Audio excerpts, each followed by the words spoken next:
What's going on, everybody? My name is Nick. And my name is Dave. This is the Deep Dive, and we are in week four of our Space Between Us series. Today, we're talking about envy and jealousy and how that can kind of just really deteriorate relationships and stuff like that. Yeah, it really is one of those things that can divide people. Absolutely. So It'll be fun. Let's get into it. Different from the first three, but still very deadly. So, Absolutely. Yeah. Let's go. Let's do it.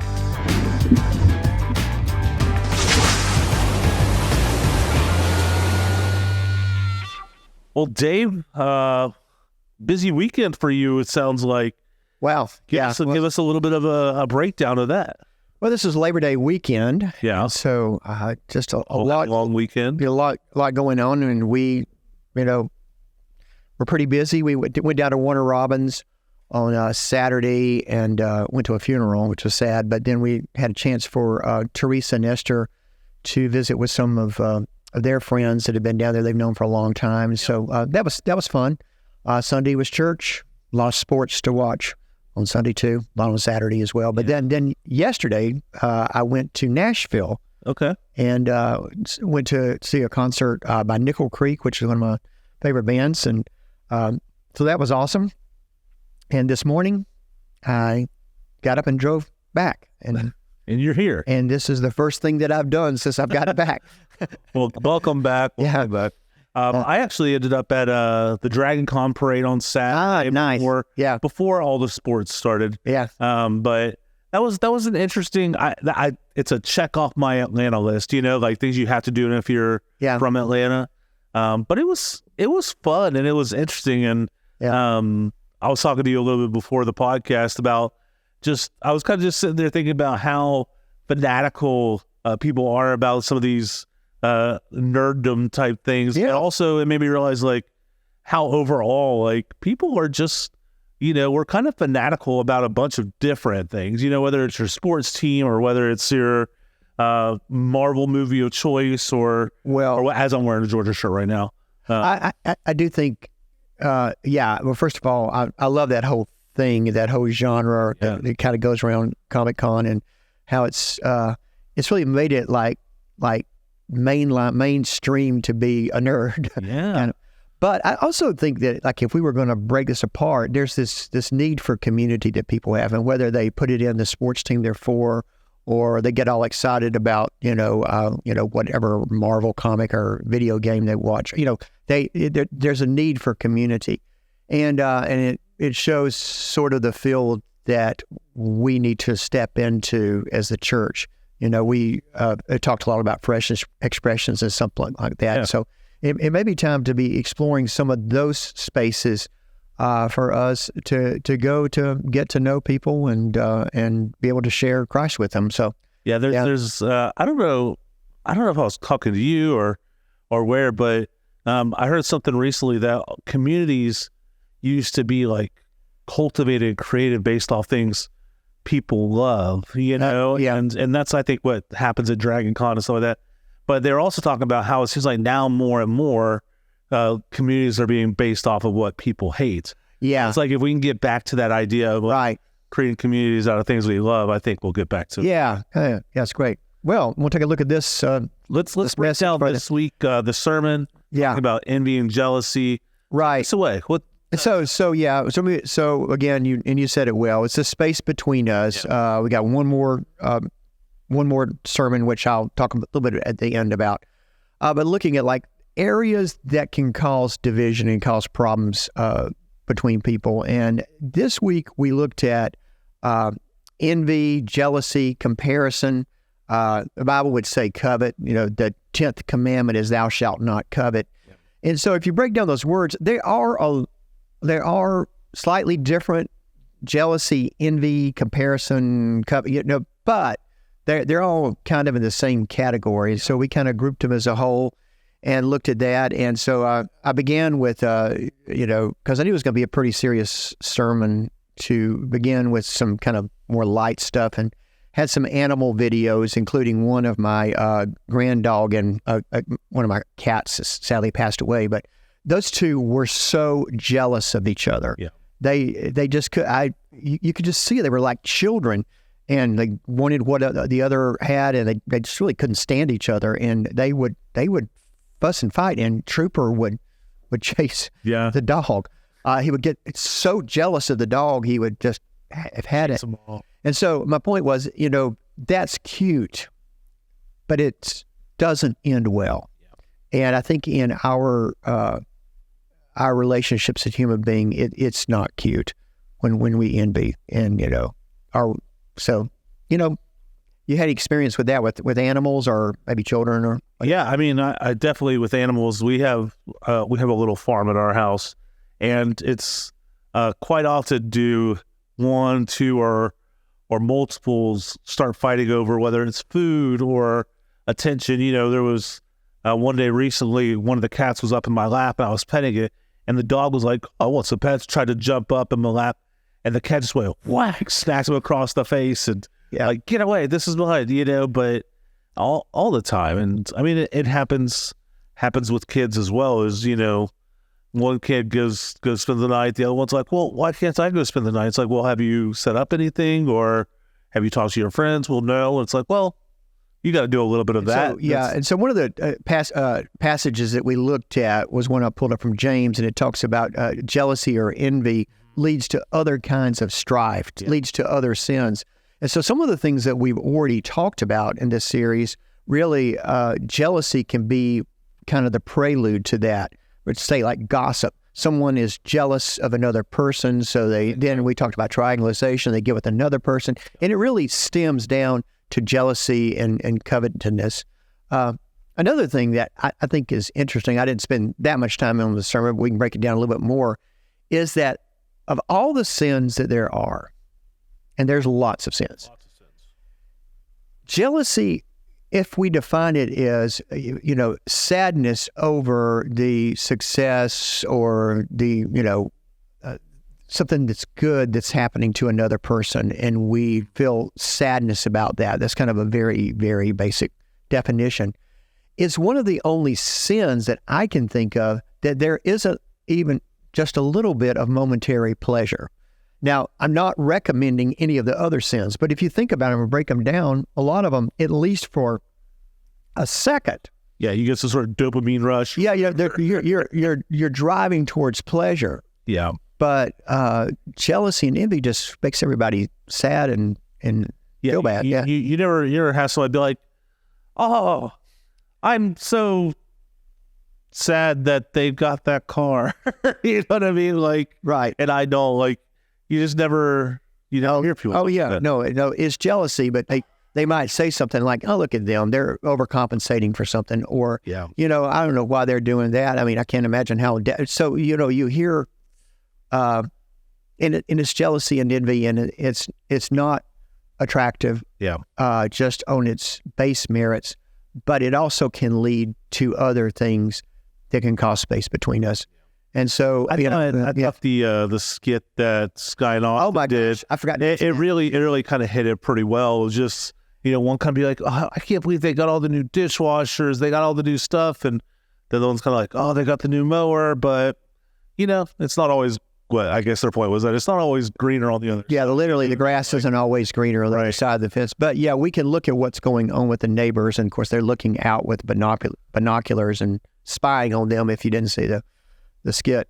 But, we have things like Facebook and Instagram and that sort of thing. And we talked about this, I think, with one of the other message series. I mean, that can be a place that can stir up jealousy and envy. And we really don't know what's happening with the other family. And we just realize we just need to take those things as they are. Yeah, somebody's on vacation. Let's just be happy for them and not, use it to compare with our own lives. But that is hard, especially explaining to kids, like, "Oh, well, we might not be able to be where they're at, but we'll try to make the most fun we can have here." Or, I mean, even in ourselves is like, I think sometimes, like, especially when you're in in one of those seasons that kind of feels like you're just getting pummeled a little bit. You're like, well, I can't, like, what did they do to be in such a better spot than us, or whatever? You know what I mean? Like, you kind of start asking those questions, and I think at some level,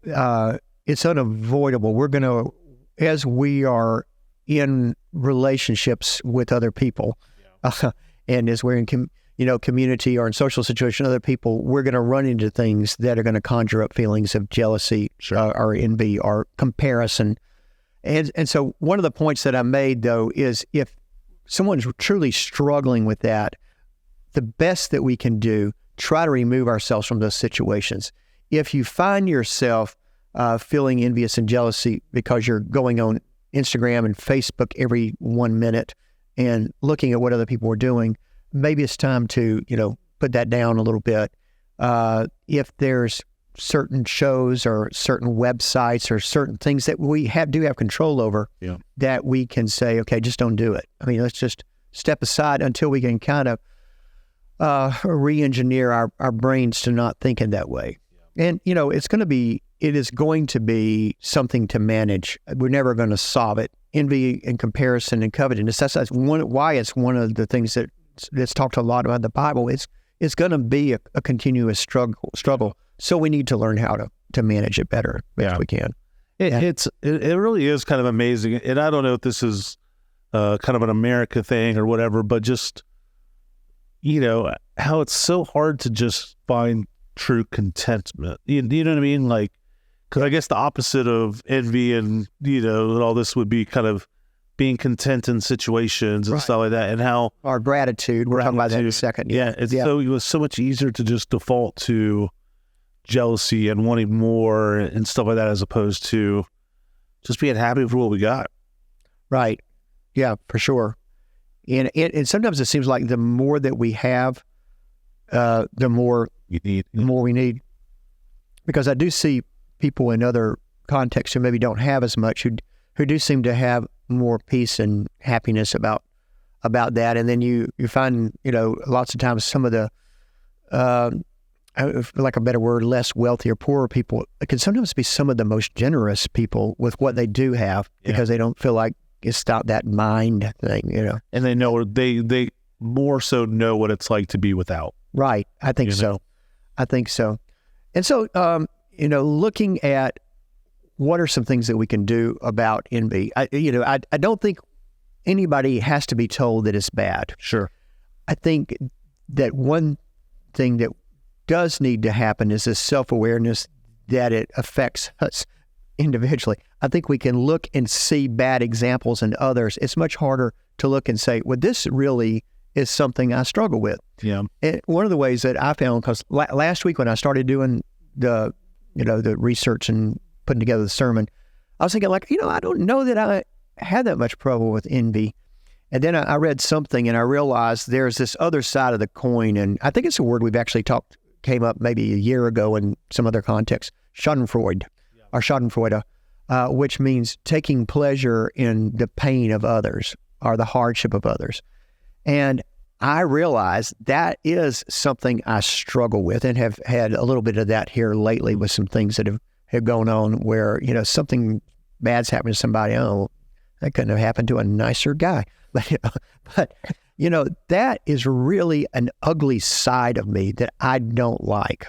It, to have that. And so if we're having that sort of experience, maybe it's a sign that there's some being jealous. Yeah, that's a hard word. It is. Covetousness, yeah. But too many syllables. For sure.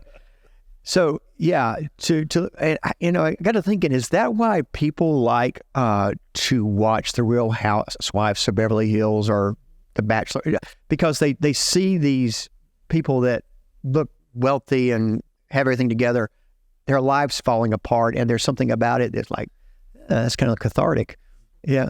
I would argue absolutely, especially on the internet.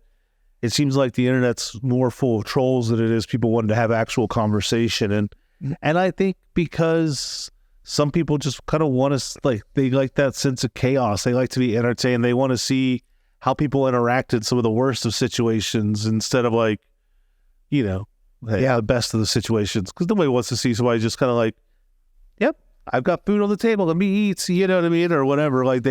They thrive in wanting to find this space of chaos. It's almost, I don't know if you remember the Christian Bale Batman movies, but the one that he's in with the Joker, there's that scene where like the Joker's upside down, Batman's got him, and like, Batman's like, what do you want me to kill you? And he's like, or are you trying to kill me? He's like, I'm not trying to kill you. I need you. You're the opposite of me. You make this fun. Yeah. Because we want to live in this chaos and stuff like that. And I feel like that's kind of how the world is at times. It's like they want that little. It gives them something to take up. Yeah. Yeah. Well, but I will say this with jealousy. When you hear somebody say, oh, wow, you got that new TV, I'm jealous of that. Usually when people will say that, they're really not jealous. Yeah. It's when they holded it back in. When somebody will say, oh, you're on vacation, I'm jealous. Yeah. I think we can, when we can address it that easily, it's not something that's eating us up inside. It's that hidden part that we don't want to admit. Sure. That we really have envy and, comparison going on with somebody else. And so looking at some of the solutions that we might have. Now, the first one I gave is kind of hard to do because to be a human being, you've got to be around other people, and the chances of being jealous or envious are pretty high when you're around other people. But if there are places that we can pull ourselves back, not put ourselves in situations where that's going to happen. But the other thing is, I think, is to begin to address what you were talking about with being more contented. And I think that the first thing is to find some space every day to think about gratitude. Really, the journey to contemplation or to being content, I think, begins with having a heart full of gratitude. And so, finding ways each day to be able to express gratitude to God, but maybe in that, finding ways to express gratitude to other people that have blessed you, and saying thank you, and looking for those kind of opportunities. Yeah. I know there was, it was probably 8 to 10 years ago, but there was one of those like internet trends that were going around that like you ask other people to like do it too, like be like, oh, today I'm doing the gratitude challenge, and I asked for Dave to join me in doing this, and he'll do it for 10 days as well, or whatever. Yeah. And I remember this was one that was going around that I, most of the time, because everybody's trying to copy that ALS ice bucket challenge, get that ball rolling. But like, this was what I kind of appreciated, because I actually did it. I normally don't do that stuff, but I did this one because I wanted to like understand, like, what is it that I'm really actually thankful for? Yeah. Because my mindset's not trained to just go into the gratitude. I don't know why, but when I sat down and really stopped to think, I was like, man, I really do have a lot to be thankful for. Even from the simple things as like, I have a running car that gets me from point A to point B, so I don't have to walk. That's pretty awesome. Or air condition, or, some of those basic things. But then also to like the people I'm in relationship with, the job, you know what I mean? Like these things that are really blessing to my life, that I don't stop and go, man, as well. And I think also, I think part of that challenge was to express their gratitude and maybe say why you're thankful for that person, and then challenge them to do others. I mean, you can do that by letter writing. Sure. It doesn't have to be, it can be something that's very private, just private notes or, voicemail or whatever. But, if you've ever been on the receiving end of one of those, you realize how much it means to you. Yeah. To get that sort of, I had a former staff member send me the nicest email, and apparently she said that God's laid it on her heart to reach out to some people that she's worked with before and express that gratitude. It was just, I was deeply moved by her words, but it made me want to also do it to others. Yeah. And so here's the thing, when it's contagious, that sort of gratefulness. Yeah. And so it's as good as it makes us feel when we do it for someone else, it also makes us, feel more grateful and gives us all those good vibes and stuff. It's interesting you say that, because I think some of the best, even like worship experiences I've been in, have almost started with a gratitude basic heart, like a heart of gratitude, and telling what the person that they were genuinely, happy to be doing either what they were doing or even through their week learning from it. They're just grateful to be in a space that they could lead worship or like, it's those people that I've been like, wow, because it helps me into that throne of worship of like, with a thank you, God. You know what I mean? So the other example that I would give in developing this grateful heart is to express thanks to people that you're grateful for. Yeah. Express thankfulness to God for things that you've been blessed with. But I think also is to look for how we can make a difference in the world. To being an outreach to others and serving them, doing good things for people. And lots of times, we think about people less fortunate doing things for them, and it may be their less fortune may not be monetary, it may be socially going and sitting down with somebody who maybe needs a friend, or it might be something that you do a meal for somebody who's just got home from the hospital. But doing those kinds of things, I think can help change our hearts as well. Sure. Help us. Yeah, I think almost like, a lot of times you'll find envy in a space to where you're watching other people instead of just being in the middle of it and working and helping with people. You know what I mean? Like, because if I'm in a space where I'm not doing much, I'm looking at what everybody else is doing. But if I'm in it serving and helping out and just giving the spaces where I can and just living life the best of my ability, I'm not as focused on what I don't have. Yeah. But anyway, so this was envy, jealousy, comparison, coveting people, which is another of the things that can bring space between us. And we're going to end up this Sunday with the last one, and we're going to look at words. And I think it kind of points a little bit to what you were talking about with some of the trolling and, us against them stuff. And this is a familiar theme because it's so prevalent in our society today. But really looking at the words that we choose to use. Are there words that are going to build up, they're going to build bridges? Are there words that are going to tear down? Just how we speak to one another, sort of the civility that we have with one another, maybe, and with people that maybe with whom we don't always agree. Right. How we talk with one another. And so the last one of these sermons is on words.